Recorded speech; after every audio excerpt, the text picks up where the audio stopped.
कैसे छू सकते हैं? जब अग्नेय अस्त्र, वायवास्त्र, वरुणास्त्र हमें नहीं छू सकते तो ये रोग आदि क्या छू सकते हैं?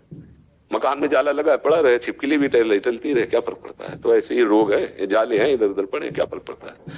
अब ये क्षमता बिना प्रभु के आ जाएगी क्या? अभी आपको बता दिया आपकी किडनी फेल होने वाली है, फिर आपसे बात की जाए कैसा आपका उत्तर रहेगा, देख लो। चेहरा पहले फोटो खिंचवा लो पहले की, और फिर डॉक्टर जब बता दे कि आपकी किडनी फेल है तब फोटो खिंचवा लेना ना। हाँ, ऐसे ही संसारी पुरुष का स्वभाव और प्रभाव होता है, और भागवतिक पुरुष का ऐसा स्वभाव प्रभाव होता है, ना कभी उदास हुए जीवन में प्रभु की कृपा से, और ना अभी उदास है, और ना आगे उदास होना है, क्योंकि जिसके लिए दास बने थे उसने उदासी खत्म कर दी। बात समझ ली? समझ पा रहे हो? हाँ, इस कपड़े के फट जाने के पहले यदि बढ़िया रेशमी कपड़ा मिल गया हो, इसका कोई महत्व रहेगा क्या? भैया ये फटे दूध हमारे पास तो है ही है ना, और जिसके पास यही है और उसकी खरोच लगेगी तो परेशान हो जाएगा। अर्थात ये पांच भौतिक देह में ममता आसक्ति किए हो, अब इसमें खबर आ जाए कि कैंसर हो गया, असाध्य रोग किडनी हो गई, अब आपका दिल फेल होने वाला है, फिर दिल से पूछो कि अब क्या हो रहा है? भैया तो फेल ही है, सूचना की थोड़ी बात है। हाँ, और पूछो दिल से पूछो तो दिल ही नहीं है, दिल तो दिलवर ने चुरा लिया। अब दुख सुख की बातें कहाँ रही? दुख सुख की बातें तो दिल में होती है, और दिल तो दिलवर ने चुरा लिया। अब क्या दिल देकर दिल की सुख दुख की बातें किस मुख से कहिए? दिल तो दिलवर को दे दिया, प्रियालाल को दे दिया। अब क्या थोड़ा भजन करोगे तो आगे जाओ। संतों को कष्ट, हाँ एक बात का कष्ट होता है, आपको दुखी देखकर। आपका दिव्य मनुष्य जीवन और आप विषयों में सुख दुख का अनुभव करते हुए भगवत विस्मरण करके जीवन जो व्यतीत करते हो, ये देखकर जलन होती है कि यार तुम सच्चिदानंद सुख को प्राप्त कर सकते हो, तुम भगवान को प्राप्त कर सकते हो, तुम ऐसे अवसर को व्यर्थ में खो रहे हो। इस बात का कष्ट, और संतों को कष्ट नहीं होता। सच्ची मानना, वो भले कांख रहे हो, भले पीड़ा में हो, पर उस समय भी परमानंद भगवान की स्फूर्ति हो रही होती है। उसी समय वो एक ऐसी जगह शीतलता में बैठे हैं जहां कोई भी दुख स्पर्श नहीं कर सकता। ये केवल प्रवचन की बातें नहीं है, संतों को दुख नहीं होता है। पर यह जरूर है कि जिसका अंतिम जन्म होता है उसका फाइनल फटाफट होता है, क्योंकि अब हिसाब किताब बराबर होना है ना, इसलिए बहुत कष्ट देखा जाता है, बड़े बड़े सिद्ध महापुरुषों में देखा जाता है।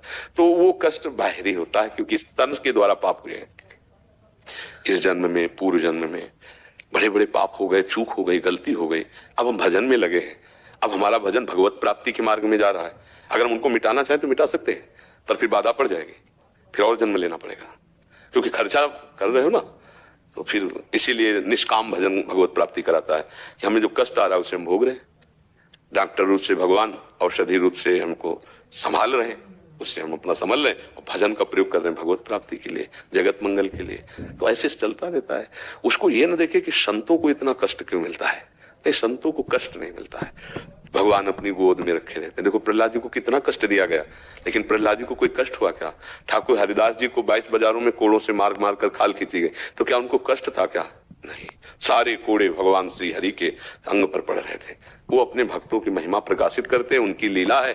कहा कष्ट शब्द से संबंध भक्तों का नहीं होता, भक्तों का तो आनंद से संबंध होता है। और मन जब इतने से समझ लो, आपकी एक औषधि का लेप या औषधि का इंजेक्शन लग जाने से उस अंग को काटा जाए तो कष्ट नहीं होता, क्योंकि मन वहां तक नहीं पहुंच पाता। तो इंद्रिय में मन का संयोग हटा दिया जाता है, उसे जैसे शून्य कहते हैं ना, उस जगह से मन चेतना शून्य हो जाता है, क्योंकि वो इंद्रिय की सारी चेतना करता है, और त्वगेंद्रिय को वहां से शून्य कर दिया गया। तो अब मन त्वगेंद्रिय के स्पर्श से वहां अनुभव नहीं कर पा रहा, तो आप काट दो, कोई परेशानी नहीं है। तो क्या एक औषधि में जितनी पावर है, क्या साधना में पावर नहीं है? कि भगवान के भजन से मन ऐसी स्थिति में पहुंच गया कि भारी से भारी कष्ट में भी वो आनंदित है।